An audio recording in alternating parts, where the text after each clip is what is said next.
Video को start करने से पहले यदि अभी तक आप सभी ने चैनल को सब्सक्राइब नहीं किया है तो एक बार सब्सक्राइब जरूर कर लें, साथ ही वीडियो को शेयर जरूर करके आ जाएं। ठीक है, वीडियो को स्टार्ट करते हैं। हम बात करें गुप्त वंश की, तो गुप्त वंश में एक बात कही गई है कि सम्राट चंद्रगुप्त को एक बहुत लंबे समय अंतराल तक मालवा में रुकना पड़ा था। ठीक, यहां डेटा भी पहले से मेंशन है कि गुप्त सम्राट चंद्रगुप्त को अपने मंत्रियों और सामंतों के साथ मालवा में एक लंबी अवधि के लिए रुकना पड़ा था, और स्वयं इस बात की पुष्टि विदिशा के निकट उदयगिरी के वीरसेन साहब गुफा अभिलेख से होती है। वीरसेन साहब चंद्रगुप्त द्वितीय के मंत्री थे तथा युद्ध एवं शांति विभाग के, ठीक है, युद्ध एवं शांति विभाग के अधिकारी भी थे। ठीक, इस गुफा के अभिलेख में लिखा हुआ है कि वह स्वयं यहां आया, उसके साथ स्वयं राजा चंद्रगुप्त भी थे जो विश्व में विजय पाने के अभिलाषी थे।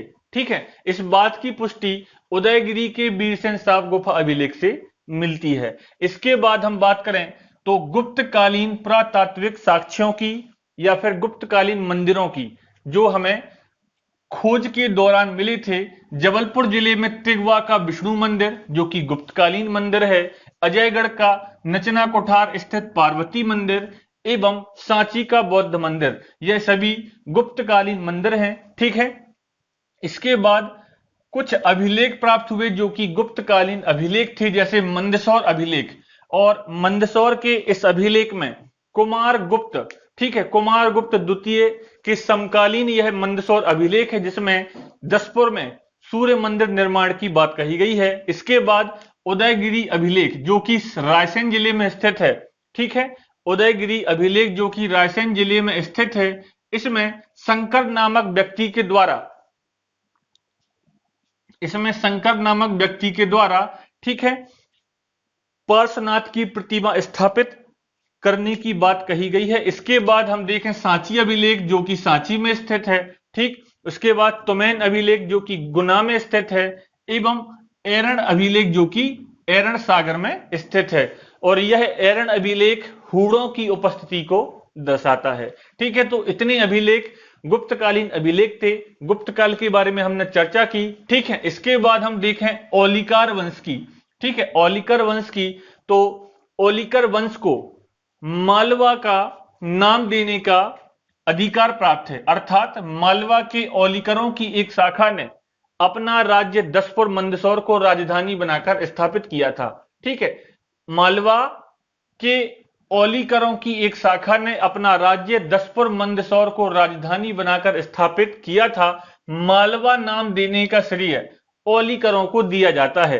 इस वंश का प्रथम शासक कौन था? नरवर्मन था। इस वंश का प्रथम शासक नरवर्मन था। इस वंश का सबसे प्रसिद्ध शासक यशोधर्मन था। ठीक है, जिसमें या जिसके बारे में मंदसौर से प्राप्त दो अभिलेखों, ठीक है, मंदसौर से प्राप्त दो अभिलेखों में यशोधर्मन की उपलब्धियों का वर्णन किया गया है, जिसमें उसे उत्तरी भारत के महान विजयी सम्राट के रूप में निरूपित किया गया है। ठीक है, तो हमने यहां अभी गुप्त वंश के बारे में चर्चा की और उसके बाद हमने ओलिकर वंश के बारे में चर्चा की है। ओलिकर वंश जो कि आपको एक डेटा यहां याद रखना है कि मालवा नाम देने का श्रेय किसे जाता है? ओलिकरों को जाता है। और ओलिकर वंश का सबसे प्रतापी राजा कौन था? तो इसका सबसे प्रसिद्ध शासक था यशोधर्मन। ठीक है, मंदसौर से प्राप्त दो शिलालेखों में, दो अभिलेखों में यशोधर्मन की उपलब्धियों का वर्णन किया गया है। ठीक है, इसके बाद हम बात करते हैं कलचुरी राजवंश की। ठीक है,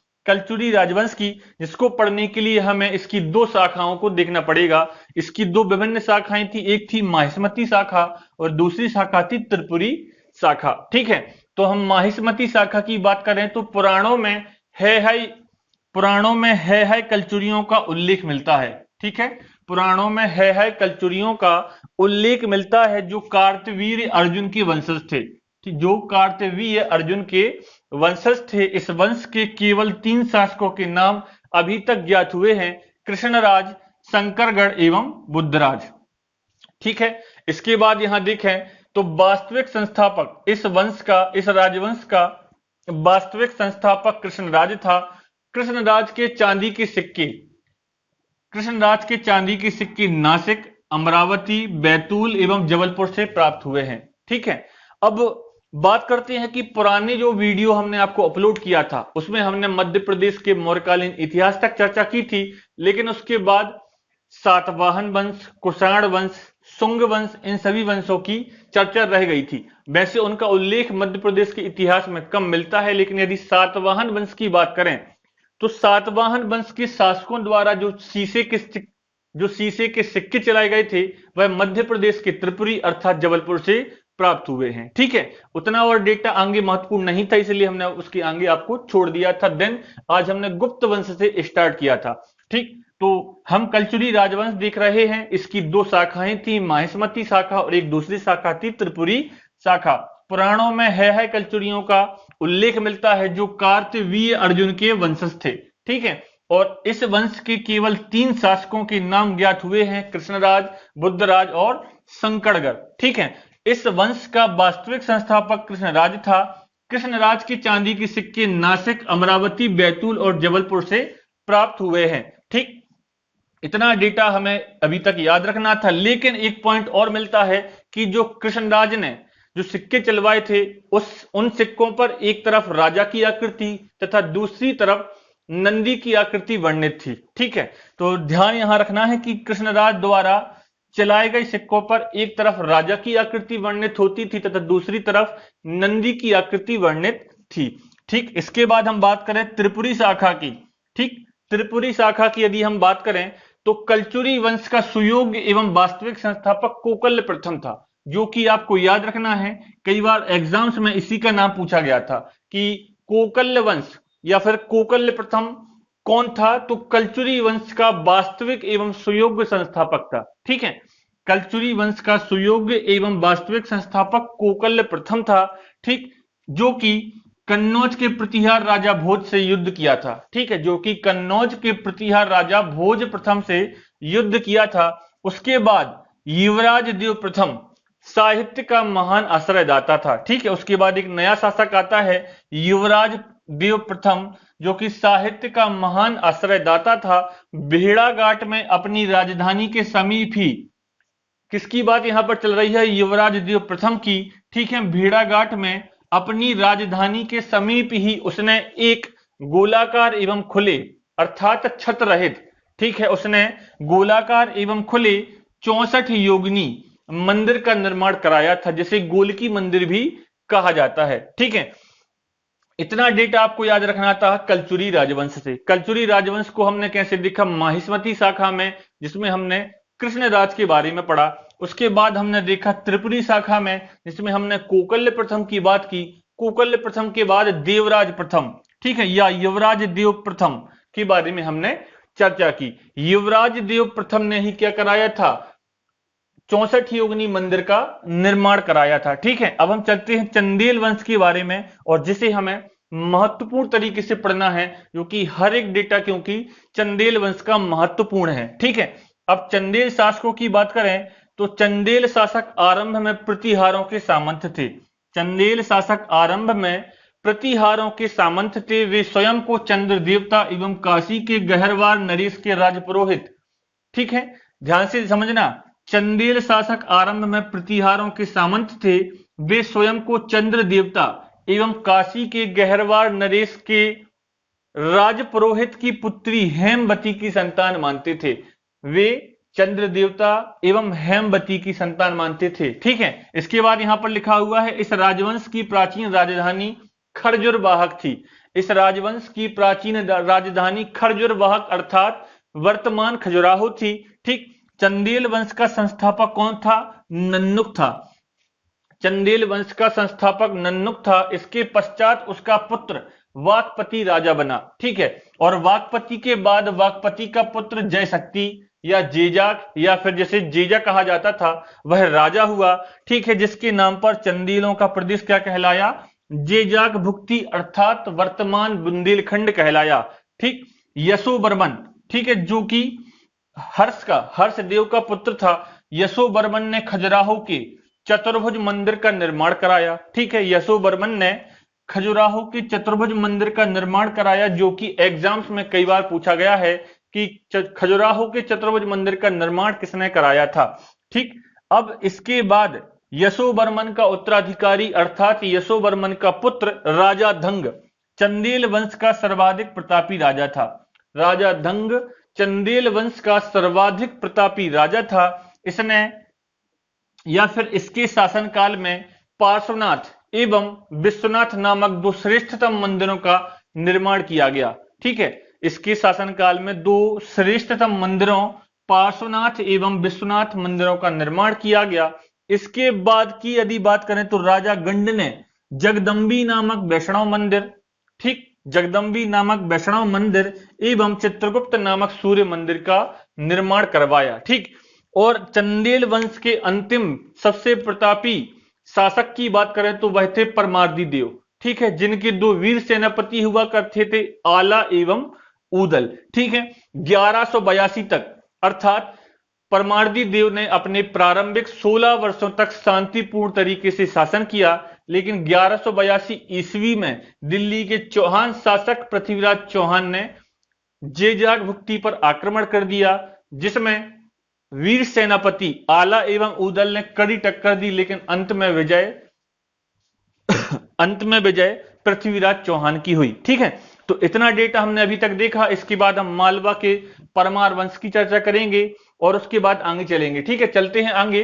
मालवा का परमार वंश देख रहे हैं, जिसमें हमें राजा मुंज एवं राजा भोज के बारे में पढ़ना है, क्योंकि इन्हीं के काल में मालवा अपने एक सर्वोच्च शिखर तक पहुंच पाया। जो भी निर्माण कार्य हुए वर्तमान में उन्हें भी हम पढ़ते रहते हैं। ठीक, तो हम मालवा के परमार वंश की यदि बात करें तो मालवा के परमार शासक राष्ट्रकूट के सामंत कहे जाते थे। ठीक, जिसमें दो महत्वपूर्ण प्रतापी राजा हुए, राजा मुंज एवं राजा भोज।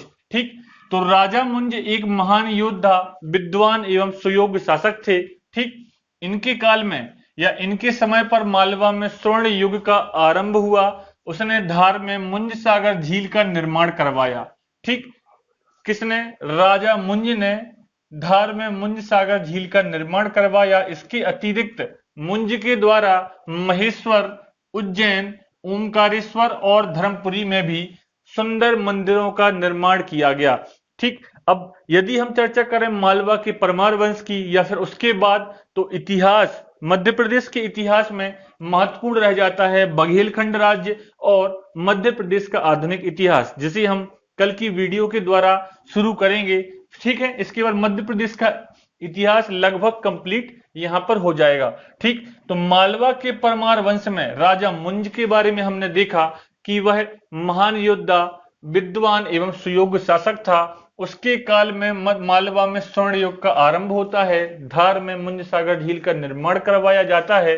ठीक, इसके अतिरिक्त मुंज के द्वारा महेश्वर, उज्जैन, ओमकारेश्वर एवं धर्मपुरी में सुंदर मंदिरों का निर्माण करवाया गया। ठीक, इसके बाद राजा भोज की बात करें तो राजा भोज एक महान योद्धा के साथ साथ महान विद्वान भी थे। ठीक, जिनके बारे में कई ग्रंथों, कई इतिहासों में भी चर्चा की गई है। भोपाल अर्थात भोजपाल शहर का नाम राजा भोज के नाम पर पड़ा। ठीक, हम बात करें राजा भोज की तो राजा भोज ने भोपाल के निकट भोजपुर नामक ग्राम की स्थापना की और वहीं पर एक शिव मंदिर का निर्माण भी करवाया था। ध्यान से देखा जाए तो राजा भोज महान योद्धा तो थे ही, साथ में एक महान विद्वान भी थे जो साहित्य के विषय में काफी रुचि रखते थे।